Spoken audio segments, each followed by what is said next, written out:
Hi guys, ito na naman yung ball review ng Wilson Plus, Forge Plus. Uh, so bali, nilalaro ko na to ng 7 days. Okay naman siya, maganda yung texture niya, pero hindi siya tacky. Sa una lang siguro medyo madikit, pero as far as ano naman yung grip, pag medyo nabasa lang siya, no, doon lang siya medyo nagkakaroon ng tackiness. Ewan ko kung bakit ganun.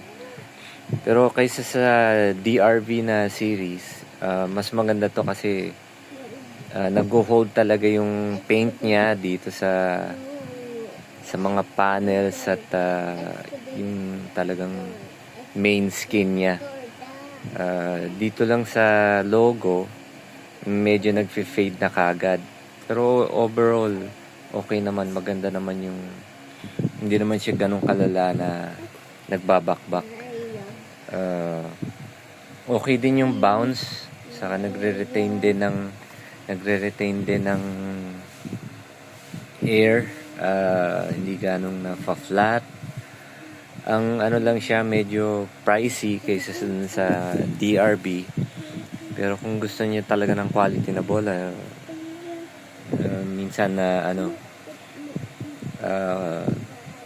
kailangan talaga may medyo kamahalan. Pero sa